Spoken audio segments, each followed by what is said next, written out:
我特别苦恼啊！作为一名程序员，主要的工作就是写代码和写文档。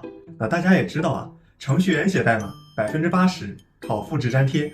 我也经常需要从不同的文件中去复制多段内容，然后再把它们粘贴到一起。但无奈的是，系统默认只支持粘贴最近一次复制的内容。如果想找到之前已经复制的内容并再次粘贴，就很麻烦。我们团队的运营同学也有类似的烦恼。在回复用户时，往往要频繁回复同样的话术，每次回复时都需要从备忘录里找到对应的内容，再来回的复制粘贴。有没有办法提高我们的工作效率呢？当然有，可以选用一个能力更强的剪切板工具。那之前我就有用过一些剪切板工具，也调研了近10个剪切板工具，但无奈它们都无法满足我的需求。比如有的剪切板工具不支持搜索，只能复制纯文本，但最重要的是，大多数剪切板工具的界面都不够优雅。那我相信很多朋友在选择软件时，还是会非常追求软件的美观炫酷吧。此外呢，我发现大多数剪切板工具都是本地的，像我做教程啊 ，Windows 和 Mac 电脑都要用。那我在某台电脑上复制的内容无法同步到其他设备，一旦更换了设备，之前已复制的内容便全部丢失了。那大家可以想象一下，就是聊天记录丢失的感觉，非常难受。那当然也有一些相对好用的剪切板工具，但几乎都是收费的。于是呢，我决定还是自己出手吧。剪切助手启动，这是我们团队做的第一个桌面端软件剪切助手。它是一款高颜值、简洁易用、功能丰富、支持跨设备同步的超级剪切板工具，目标是帮助大家大幅提高工作效率。最关键的是，它同时支持 Windows 和 Mac 双系统，且核心功能完全免费，不就是白嫖吗？拿去拿去！实不相瞒，我从去年年底就开始规划这个产品了，过程中踩了很多坑，快把我们团队开发折磨秃了。下面只用1分钟，我给大家介绍一下如何利用剪切助手提高工作效率。首先，我们精心设计了剪切助手的 UI 界面，可以说是同类软件中的颜值天花板啊，就是这么自信。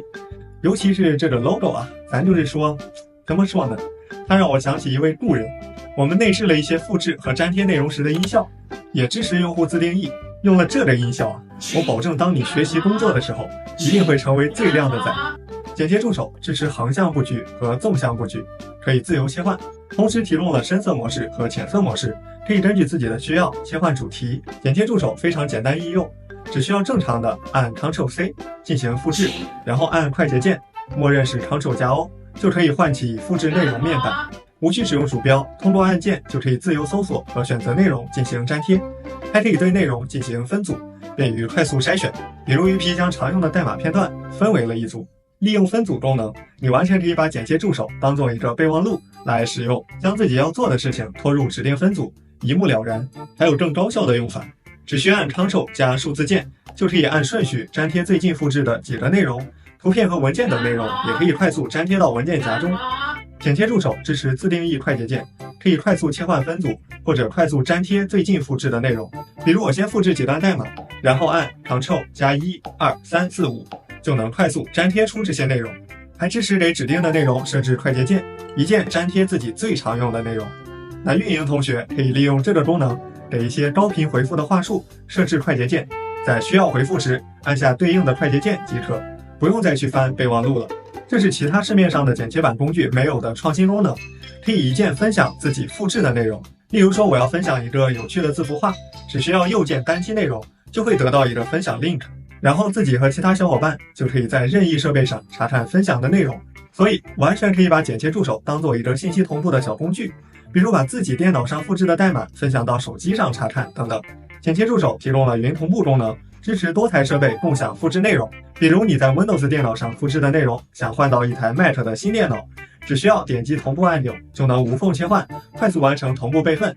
云同步默认不会开启，所以大家也不用担心隐私问题。除了上述核心功能外，我们还提供了一些比较细节的小功能，比如自动识别复制的内容类别。如果复制的内容是网页链接，会展示网页标题和 logo， 并且右键单击就能直接在浏览器中打开。如果复制的是图片和文件，会展示占用的空间大小；复制的是文本，将展示字数等等。怎么样，是不是很简单呢？主打一个实用，也欢迎大家免费使用，多多把自己的想法、建议、使用体验等等反馈给我们，谢谢大家。